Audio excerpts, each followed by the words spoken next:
versículo 25. Barulho de folha de Bíblia. 1 Coríntios capítulo 15, versículo 25. Porque convém que reine até que haja posto a todos os inimigos debaixo de seus pés. Olha, um reino presente. Paulo fala pouco do reino, mas nesse versículo ele está falando de um reino presente e um reino futuro. Já está reinando e continuará reinando depois. 1 Coríntios capítulo 15, versículo 25. Paulo apresenta um rei escatológico. Olha lá. Porque convém que reine até que haja posto os seus inimigos debaixo dos seus pés. Paulo nos apresenta um Cristo que morreu, viveu, ressuscitou, foi para o céu e que haverá de voltar como um rei escatológico para comandar todas as coisas. Algo bastante presente também e muito importante na cristologia de Paulo é Cristo e o último Adão. Há aí também um dualismo em Paulo, Cristo e o último Adão. Paulo entende que toda a humanidade pecou em Adão, logo toda a humanidade pode ser perdoada, pode encontrar salvação em Cristo. Por um homem, Adão, entrou a morte, e por outro homem, Cristo, entrou a salvação, a vida eterna. Adão, alma vivente, Cristo, espírito vivificante. Esse é o dualismo que Paulo apresenta de Adão e Cristo. Adão, pecado, entrada do pecado no mundo, Cristo, salvação, entrada da vida eterna, oferecimento da vida eterna aos homens. Vejamos isso em 1 Coríntios. 1 Coríntios. Vamos descolar as páginas da nossa Bíblia. 1 Coríntios, capítulo 15, versículo 21. Porque assim como a morte veio por um homem, também a ressurreição dos mortos veio por um homem. Cristo e Adão. Adão, morte, Cristo, ressurreição. Esse é mais um aspecto da cristologia de Paulo.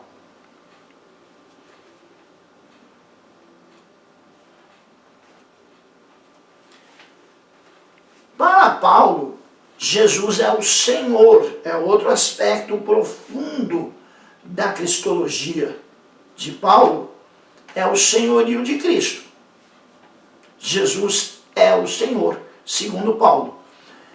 Esta é a designação mais característica e predominante para Jesus. Kyrios, Senhor.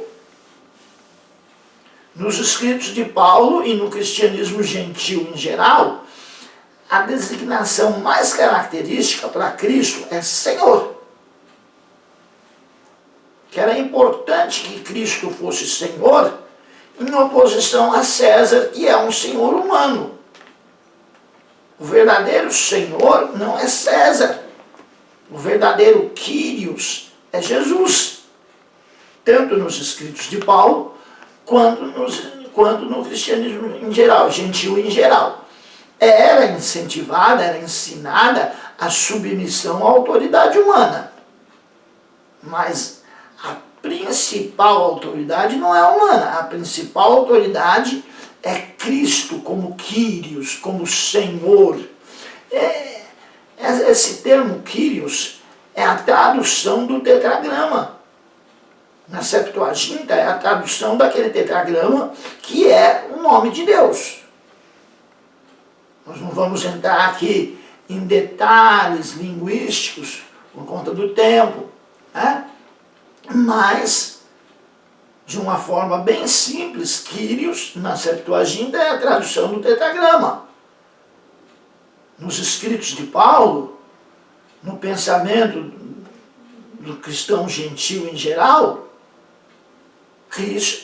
Kyrios traduz o tetragrama, traduz o nome de Deus. E as pessoas ingressavam na igreja através da crença na ressurreição de Cristo, nesse Senhor ressurreto. Então é um outro aspecto muito importante da cristologia de Paulo. Não é só a morte de Cristo que é importante.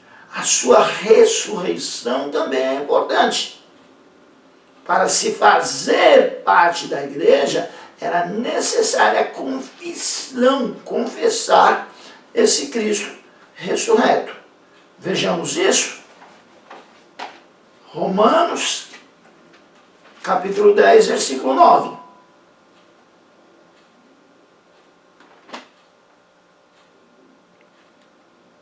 Cadê Romanos? Romanos, capítulo 10, verso 9.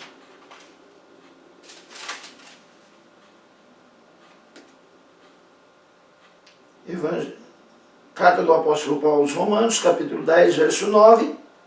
A saber, se com a tua boca confessares ao Senhor Jesus, Jesus como Senhor, e em teu coração creres que Deus o ressuscitou dos mortos, serás salvo.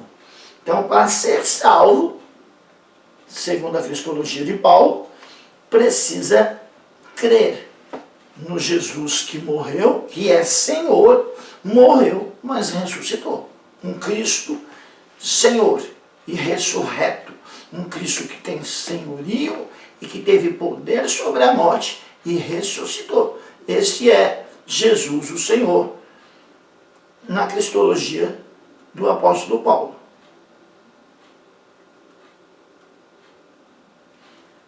Então, Cristo é o centro da reflexão de Paulo.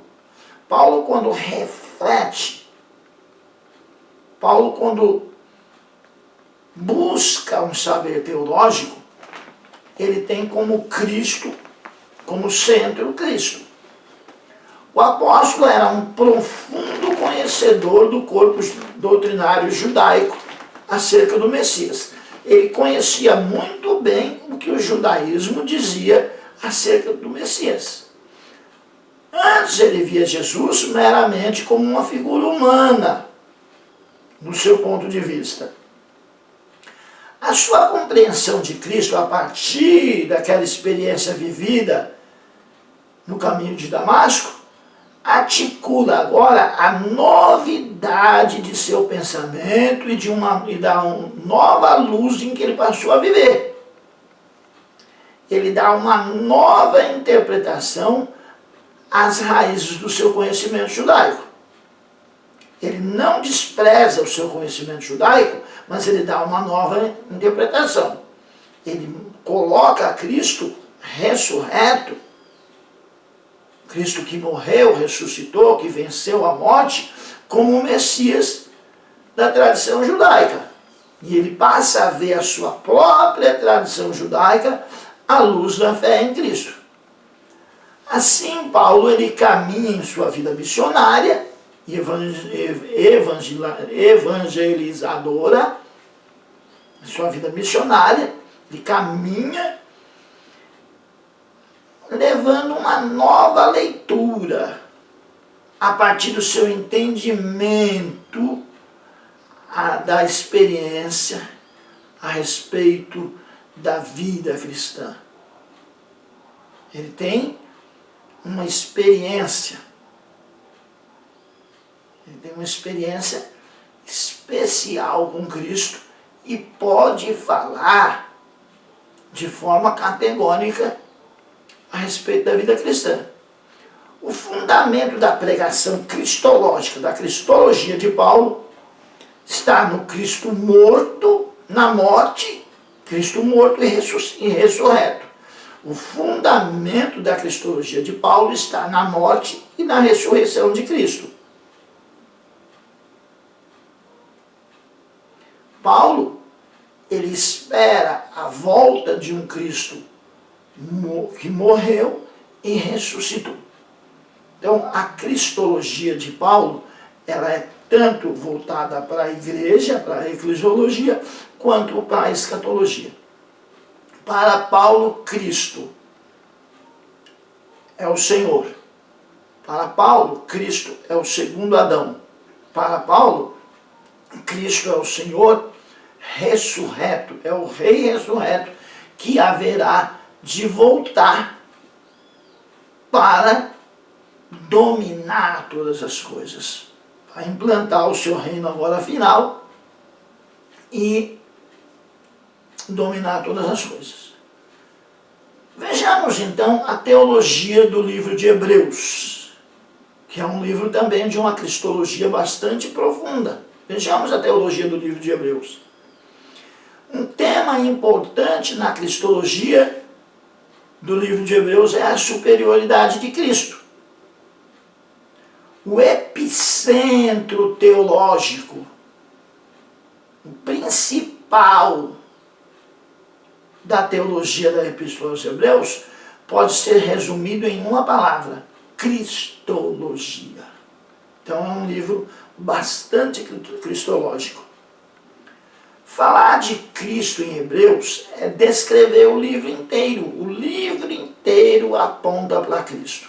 Quando eu falo de cristologia no livro de Hebreus, eu descrevo o livro inteiro. O escritor anônimo aos Hebreus, nós não vamos entrar aqui na questão da autoria, da data de Hebreus, porque não é o foco dessa matéria, mas o escritor aos Hebreus, ele tenta manter os seus leitores longe da apostasia, porque os seus leitores são judeus, cristãos judeus, que, ou hebreus, como a carta diz, né, a carta aos Hebreus, o nome da carta diz, ele tenta manter, ele busca manter esses cristãos hebreus longe da apostasia.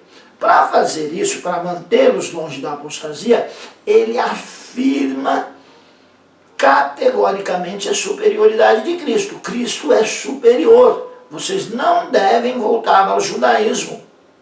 Voltar ao judaísmo é pecado. Voltar ao judaísmo é desmerecer, é ignorar a superioridade do Cristo. E do Cristo pré-encarnado. Não é negar só o ministério dele, não. É negar a importância do ministério de Cristo pré-encarnado. Porque Cristo tem um ministério já antes da sua encarnação, que é presente na carta aos Hebreus. E ele, então, busca manter longe da apostasia, longe de voltar para o judaísmo, esses cristãos hebreus, enfatizando para eles a superioridade do ministério do Cristo pré-encarnado. Nenhum documento bíblico, fora dos 4 evangelhos, se concentra tão totalmente e com tanta força na pessoa e na conquista redentora de Jesus. Os 4 evangelhos e Hebreus se concentram com muita força na pessoa e na conquista redentora de Jesus. O que faz da carta aos Hebreus um livro importantíssimo. Provavelmente esse fator, essa concentração na pessoa de Cristo, mais do que qualquer outro, assegurou o seu lugar de destaque no cânon da igreja primitiva. Por não se saber quem era o leitor, quem era o autor, foi questionada a entrada de Hebreus no cânon. O que ajudou muito para que Hebreus entrasse no cânon. Para a cristandade oriental, ele entrou porque eles consideravam como sendo de Paulo. Mas para a cristandade ocidental, que não considerava como sendo de Paulo, tinha dúvidas da autoria, e até hoje a autoria não é comprovada, embora a Igreja Católica em alguns momentos da história tenha afirmado que a carta é de Paulo, mas até hoje a autoria não é confirmada.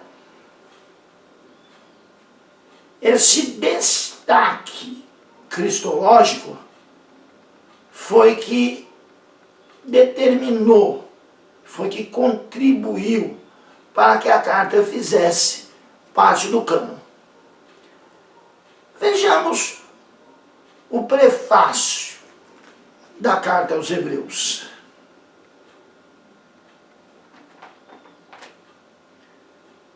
Hebreus capítulo 1, versículos 1 ao 3.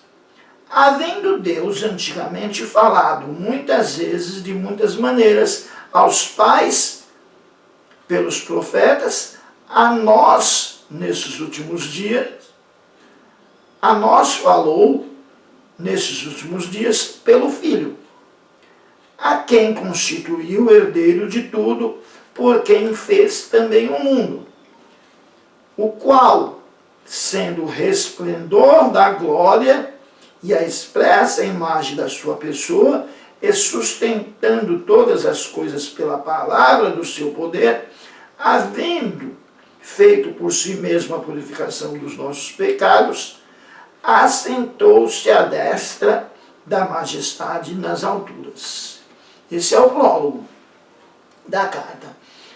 O prefácio, o prólogo, define o palco com uma vinheta, como um início, uma entrada magnífica do exercício do Filho de Deus na liderança do universo. O que esse prólogo está mostrando? Está mostrando a divindade de Cristo, o qual é o resplendor da glória de Deus. Resplendor. Ele não é o reflexo, ele é o resplendor. A lua é o reflexo do sol. Mas Cristo não é o reflexo de Deus. Cristo é o resplendor da glória de Deus e a imagem exata do seu ser. Ele é a hipostase, ele é a essência real de Deus. É com essa profundidade cristológica que a carta aos Hebreus é aberta, mostrando a liderança universal do Filho de Deus, de Cristo. Então já começa com uma cristologia bastante profunda. Jesus é declara-se acerca dele que ele cumpriu as ordens divinas dos ofícios do Antigo Testamento.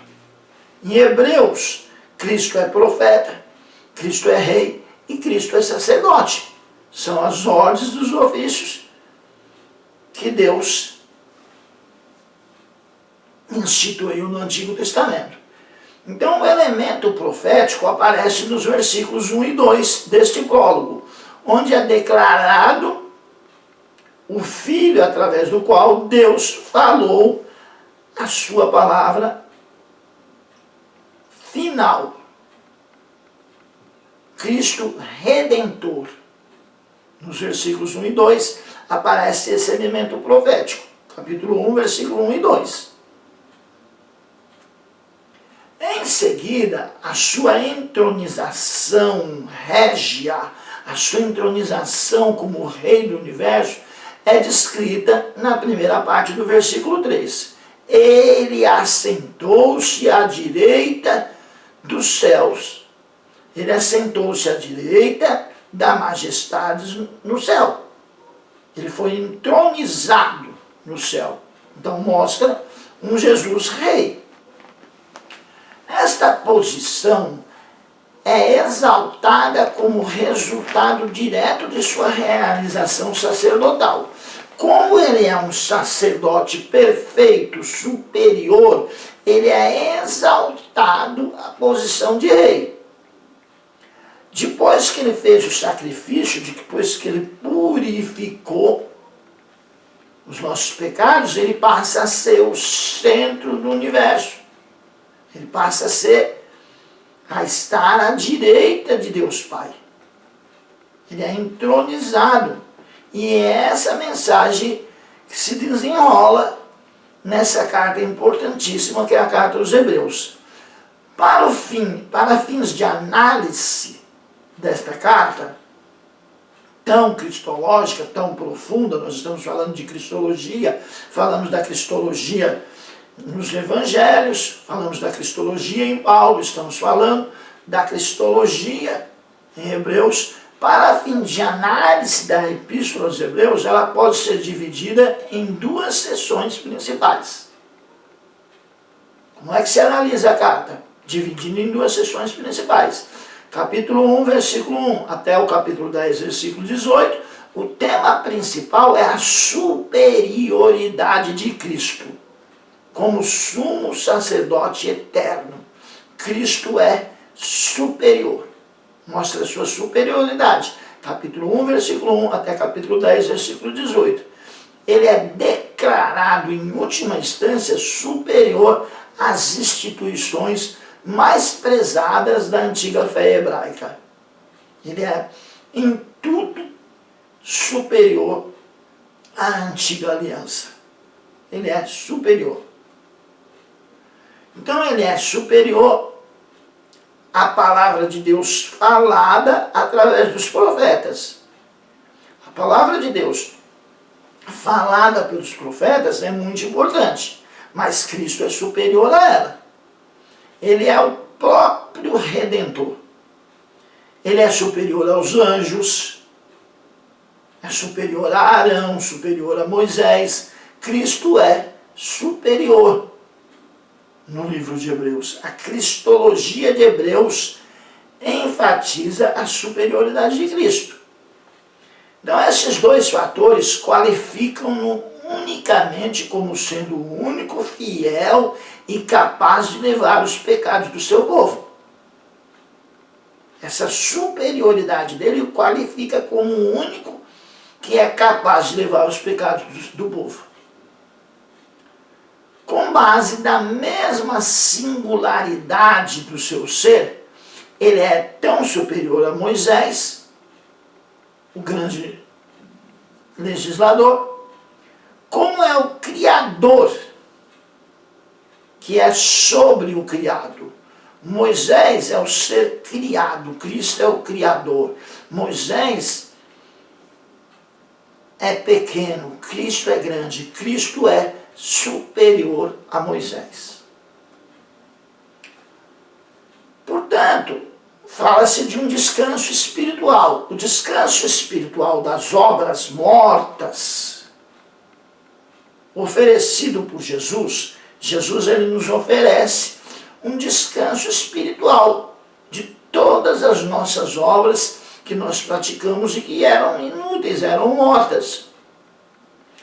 Então Cristo, ele oferece um descanso superior ao descanso que Moisés e Josué ofereceram. Moisés e Josué ofereceram como descanso uma Canaã terrestre. Cristo oferece uma Canaã celestial. Então Cristo é superior aos anjos, é superior a Moisés, é superior a Arão. Cristo é o sacerdote perfeito, segundo a ordem de Melquisedeque, uma ordem superior, e ele oferece também um descanso superior. Há um mistério quanto à pessoa de Melquisedeque.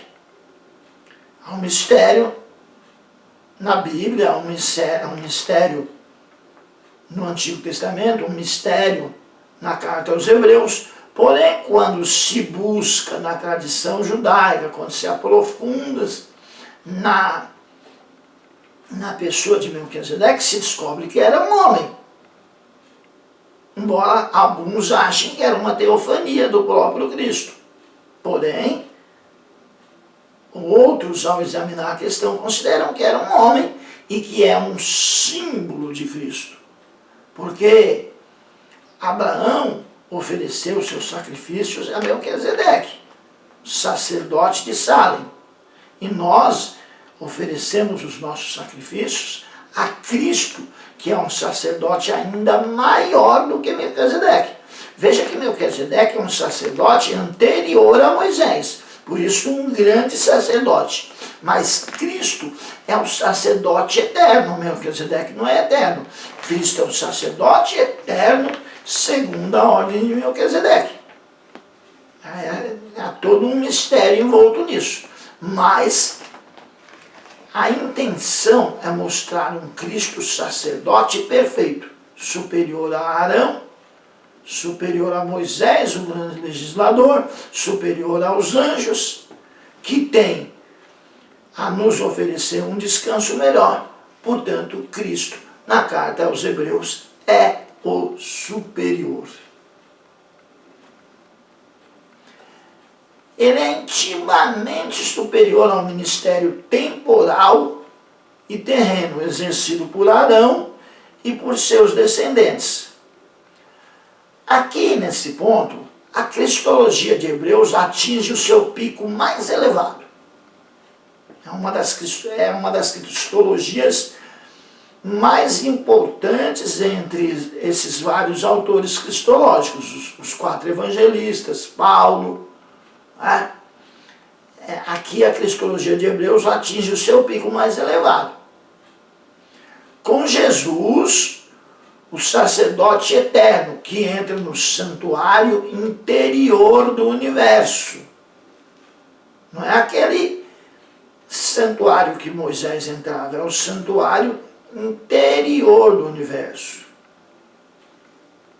O santuário que Arão entrava. Não é o santuário que Arão entrava, que os descendentes de Arão entraram. Não, é um sacerdote, é um santuário interior do universo, onde ele oferece o seu próprio corpo. Agora aqui Cristo é o sacrifício e é também um sacerdote. Por isso é o auge, é o pico da cristologia de Hebreus, onde Cristo é o sacrifício e é também um sacerdote. Ele oferece o seu próprio corpo e sangue, numa submissão voluntária. A vida dele não é tirada, ele dá a sua vida e depois torna a pegá-la de volta. Então ele oferece o seu próprio corpo e sangue na submissão voluntária. Ele se submete a Deus como um sacrifício pelos pecados de uma só vez. Encerrou, não precisa mais sacrifício. Não precisa mais sacrifício. O sacrifício foi feito uma só vez por Cristo. Não precisa mais subir escada de joelho. Não precisa mais acender vela gigante. O sacrifício já foi feito uma só vez por Cristo pelos nossos pecados. E ele foi feito em nome de toda a humanidade. Ele vai alcançar, o sacrifício vai alcançar, haverá redenção, haverá perdão de pecados somente para aqueles que creem. Mas o sacrifício é feito uma vez só em prol de toda a humanidade, segundo a carta aos Hebreus. Ele é o sacerdote, ele é também a vítima.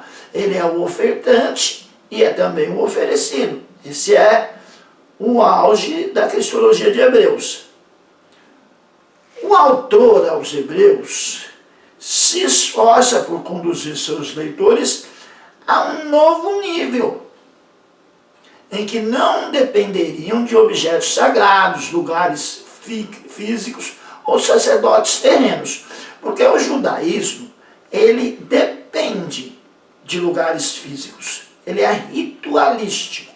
Ele precisa de altares e ele precisa de sacerdotes terrenos. O escritor aos Hebreus quer elevar os seus leitores a um nível que vai agora além do judaísmo, vai um passo à frente, não vai mais precisar dos altares físicos e nem de sacerdotes terrenos.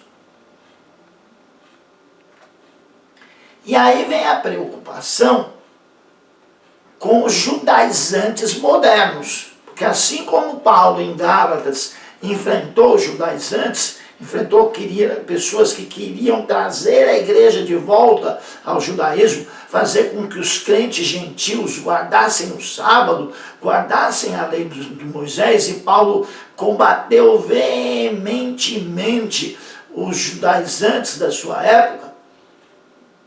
mostrando que a fé em Cristo era suficiente. Quando nós estudamos a carta aos Hebreus e nós vemos a superioridade de Cristo diante desses elementos visíveis do culto, nós nos preocupamos com os judaizantes modernos.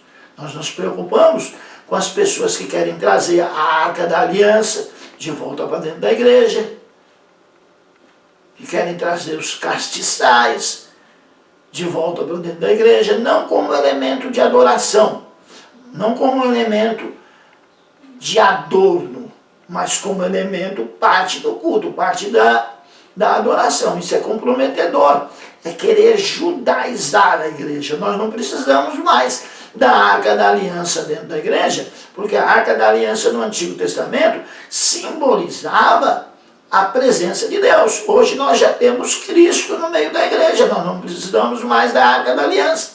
Me preocupa quando eu vejo em certas comunidades cristãs a entrada da Arca da Aliança. Quando eu vejo a menorá, e agora com a tecnologia, né, a menorá, o castiçal, ele mostra aquele fogo bonito, gerado pela modernidade, né? Sei lá como é que eu vou falar isso, pela informática, não sei. Isso me preocupa, porque está trazendo a igreja de volta para o judaísmo. E a carta aos Hebreus combate exatamente isso. Nós não precisamos de nada visível para manter a nossa fé. Não precisamos de nada visível para adorar a Cristo. Então fica aí um alerta acerca de trazer a igreja de volta para o judaísmo, os judaizantes modernos. O capítulo 11 da carta aos Hebreus tem sido muito utilizado.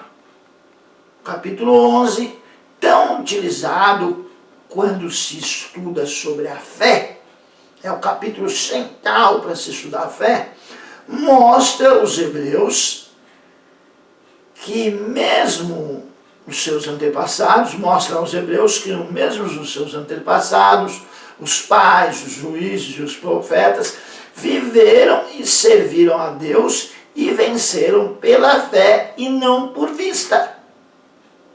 Não foram os sacrifícios visíveis que levaram à vitória. Os juízes, os patriarcas, os profetas, havia todo um ritual, mas o que os levou à vitória foi a fé, e não o ritual em si. Eles venceram pela fé e não por vista, como diz o capítulo 11 da carta aos Hebreus. Portanto, convinha que os hebreus seguissem tal exemplo e deixassem de lado a dependência do visual daquele cerimonial judaico, que era coisa já